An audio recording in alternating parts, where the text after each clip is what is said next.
బాబాయ్ దా సిట్టింగ్ వేద్దాం.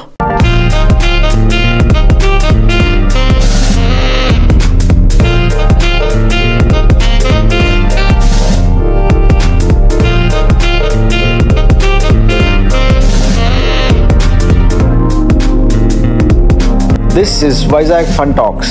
It's not a podcast, it's a fun cast. Vizag fun talks మరో ఎపిసోడ్కి స్వాగతం, సుస్వాగతం. ఐసీసీ ఛాంపియన్స్ ట్రోఫీ క్రికెట్ అయిపోయింది. ఇండియా మళ్ళీ ఒక పెద్ద ట్రోఫీ గెలిచారు. చాలా బాగా ఆడారు. ఫేవరెట్స్ అయిన న్యూజిలాండ్ని బీట్ చేసి ఒక మెంటల్ బ్లాక్ తొలగించుకున్నారు. పెద్ద ఫైనల్స్లో వాటిల్లో న్యూజిలాండ్ లాంటి టీం ఒక బోగి టీంను ఓడించారు. మంకీ ఆఫ్ ద బ్యాక్ అని అంటారు ఇంగ్లీష్లో. సో మంకీ ఒకటి వీప్ మీద నుంచి వెళ్ళిపోయింది. ఆ మెంటల్ బ్లాక్ పోయింది.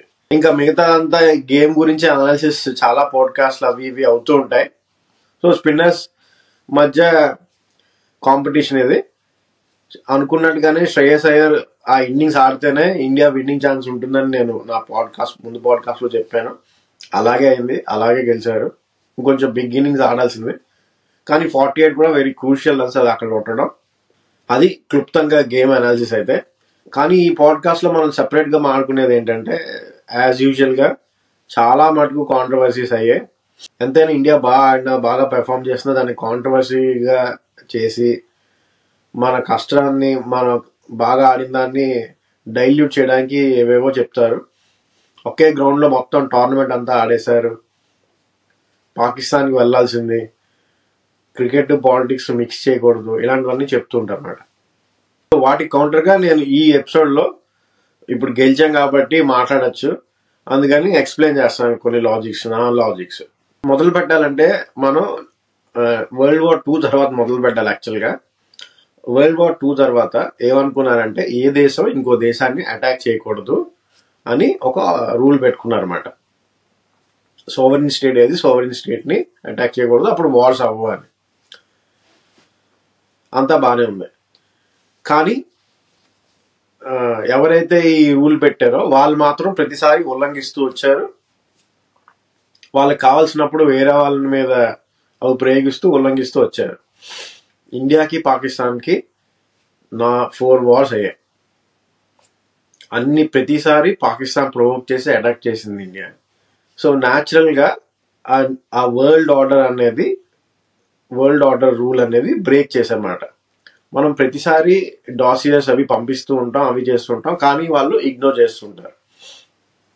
అందుకని వరల్డ్ ఆర్డర్లో పాకిస్తాన్ మీద చాలా స్ట్రిక్ట్ యాక్షన్ తీసుకొని శాంక్షన్స్ అవి పెట్టి చాలా అక్కడ చేంజెస్ చేయాలన్నమాట. కానీ అవి ఏవి చేయకుండా ఇండియా మీద ఇంకా ప్రెషర్ పెట్టి నెగిటివ్గా పబ్లిసిటీ చేసి అవన్నీ చేస్తుంటారు. అందుకని ఇండియన్స్ ఫ్రస్ట్రేట్ అయ్యి ప్రస్తుతం ఉన్న బీజేపీ గవర్నమెంట్ ఇలా కాదు, మనం ఒక మెసేజ్ పంపించాలి అని చెప్పి, మేము పాకిస్తాన్తో క్రికెట్ ఆడడం, పాకిస్తాన్కి వెళ్ళడం, అసలు మాకు ఆ దేశం చేసిన పనులకి మేము ఎవరు వినట్లేదు కాబట్టి అందరికీ అర్థమయ్యేలాగా తెలియాలి అంటే మేము ఆడకూడదు, వాళ్ళతో ఎంగేజ్ అవ్వకూడదు, అప్పుడు ప్రపంచం అంతటికీ తెలుస్తుంది అని నిర్ణయించుకున్నారు. చాలా మంచి నిర్ణయం.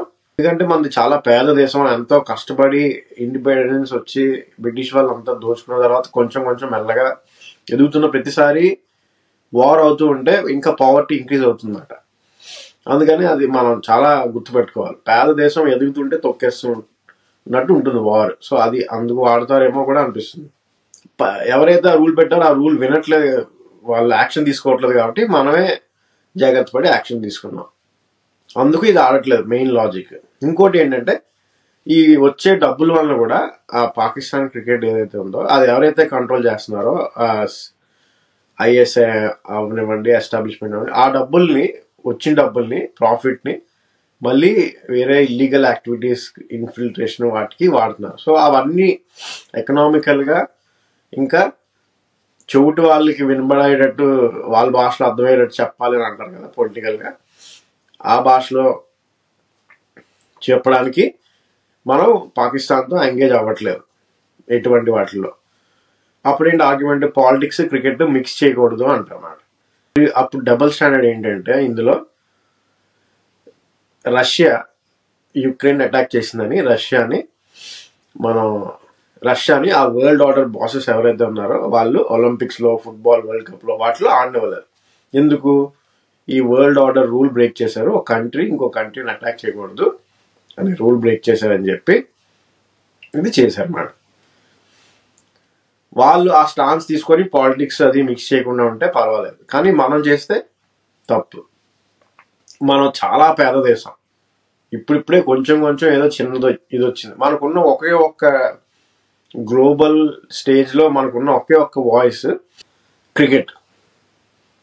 క్రికెట్ ద్వారానే మనం ఒక కనీసం సబ్ కాంటినెంట్, కొంచెం కామన్వెల్త్ కంట్రీస్, ఆ పై బాసెస్ ఎవరున్నారైతే వాళ్ళకి వెళ్ళొచ్చు. ఎందుకంటే డబ్బులు వస్తున్నాయి కాబట్టి వాళ్ళ దృష్టి ఇక్కడ ఏమవుతుందో అని ఉంటుంది, వీళ్ళు ఎందుకు చేస్తున్నారు అని ఉంటుంది. మన విన్నపం వాళ్ళకి చెప్పుకోవడానికి ఇది బాగుంటుంది. మన టోన్ కూడా అగ్రెసివ్గా ఏం లేదు, పోస్చరింగ్ కూడా అగ్రెసివ్గా లేదు, క్లియర్గా చెప్తున్నాం. వరల్డ్ ఆర్డర్లోనే ఉంటాం మేము, మీరు చెప్పినట్టే చేస్తాం, మీకు ఏ పని కావాల్సి చేస్తాం, కానీ మా సోవరెంటీ రక్షించాలి, అటాక్ చేసిన వాళ్ళని మీరు కరెక్ట్ యాక్షన్ తీసుకోవాలి అని ఓవరాల్ ఈ మొత్తం ఇది మాట, ఈ ఎజెండా. ఇంకోటి ఏంటంటే, ఇప్పుడు ఇండియన్ టీంని పాకిస్తాన్ పంపిస్తే ఏ రకమైన సెక్యూరిటీ ఇష్యూస్ కూడా అవ్వచ్చు. వాళ్ళు ఏంటి, బోల్డ్ మంది రెఫ్యూజీస్ ఉంటారు, ఆఫ్ఘన్ రెఫ్యూజీస్, వాళ్ళు వీళ్ళు క్లవర్గా ఎస్టాబ్లిష్మెంట్ ఐఎస్ఐ ఏముంది, చిన్న కిడ్నాప్, చిన్న అటాక్ చేసేసి మాకు సంబంధం లేదు, రెఫ్యూజీస్ ఫ్రస్ట్రేషన్లో చేశారని చెప్పేసి తప్పించేసుకోవచ్చు. అందుకని అది పెద్ద రిస్క్ అది. ఇంకా డబ్బులు కూడా వెళ్తే మళ్ళీ వాళ్ళు ఇల్లీగల్ యాక్టివిటీస్ అవి పెనిట్రేట్ చేయడానికి ఇండియాకి వాడతారని అది కూడా చేశారు. వాళ్ళు కౌంటర్ ఆర్గ్యుమెంట్ ఉండొచ్చు, ఇదేంటి ఉమెన్ క్రికెట్ ఆడారు పాకిస్తాన్లో, మెన్ ఆడితే ఏంటని. జనరల్గా ఉమెన్కి సింపతి ఎక్కువ ఉంటుంది. ఉమెన్ పంపించిన వాళ్ళు ఏమీ చేయరు, ఏమైనా చేస్తే మొత్తం వరల్డ్ మీడియా అంతా వైట్ వయసులో చూస్తారు ఉమెన్కి ఏమైనా అయితే. అందుకని అది చేసే ఎవరైనా కామన్ సెన్స్ ఉండే పర్సన్ చేయరు. అందుకే అది అంత రిస్క్ కాదు. అప్పుడు సింపతి ఇండియా వైపు వస్తుంది. అందుకని ఎవరు జియో పాలిటిక్స్లో అలాంటి ఫూలిష్ పనులు చేయరు. చాలా డెస్పరేషన్ ఉంటాయి తప్ప ఐఎస్ఐ అంత డెస్పరేషన్ లేదు, ఆ ఎస్టాబ్లిష్మెంట్ కూడా అంత డెస్పరేషన్ లేదు. నీట్గా వాళ్ళందరినీ ప్లే చేస్తున్నారు. కావాల్సినప్పుడు చైనాతో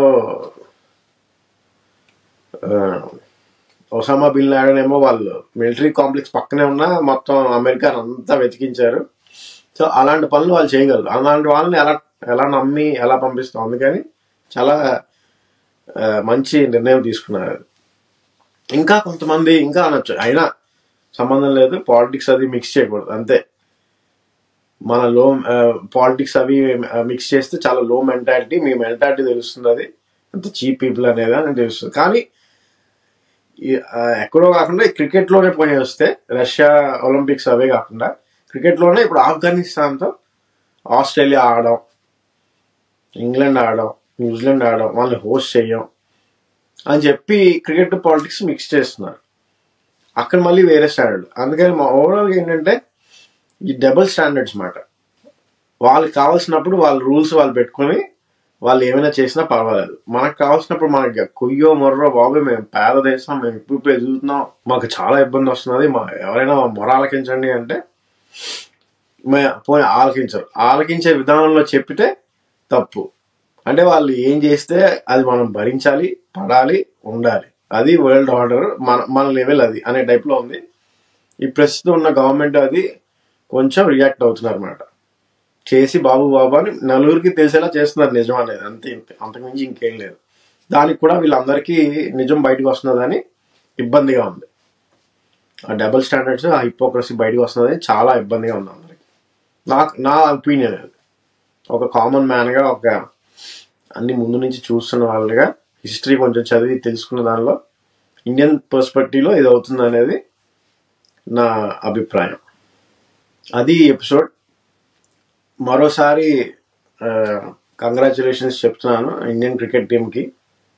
చాలా ప్రెషర్లో ఆడారు, చాలా ప్రెషర్ పెట్టేశారు. హోమ్ గ్రౌండ్ అడ్వాంటేజ్ అంతా ఇండియాకి, అది ఇది అని అందరితో అనిపించి, పాలిటిక్స్ అది మిక్స్ చేయకూడదు అది అందరితో అనిపించి డబుల్ స్టాండర్డ్ మాటలు చాలా మంది మాట్లాడారు. అయినా చాలా ఓపిక్గా ఆడారు. ఫేవరెట్ టీంని ఓడించారు. ఒక పెద్ద మెంటల్ బ్లాక్ని పోగొట్టారు. ఫ్యూచర్లో మనం ఇది చాలా టోర్నమెంట్స్ గెలవడానికి ఉపయోగపడుతుంది. ఇంకా పాలిటిక్స్ పరంగా వస్తే క్లియర్గా ఎక్స్ప్లెయిన్ చేశాను నేను ఎందుకు చేస్తున్నారని. మన మొర ఆలకించడానికి ఎవరు లేరు కాబట్టి, చోటు వాళ్ళు వినడానికి వాళ్ళ భాషలో అర్థమయ్యేలా చెప్పాలి కాబట్టి అలా చెప్పడానికి మనం ప్రయత్నించాం. మనకున్న ఏకైక ఆయుధం క్రికెటే ఉంది ప్రస్తుతం. మనం అన్నిట్లో చాలా వెనకబడి ఉన్నాం కాబట్టి ఏదో ఇందులో కొంచెం బాగా వెళ్తున్నాం అదృష్టవశాత్తు కాబట్టి దాన్ని ఉపయోగించుకొని కొంచెం మన వాయిస్ బయటికి చెప్తున్నాం అంతే. మళ్ళీ మనం వచ్చే ఎపిసోడ్లో కలుద్దాం. అంతవరకు సెలవు. Please share and subscribe.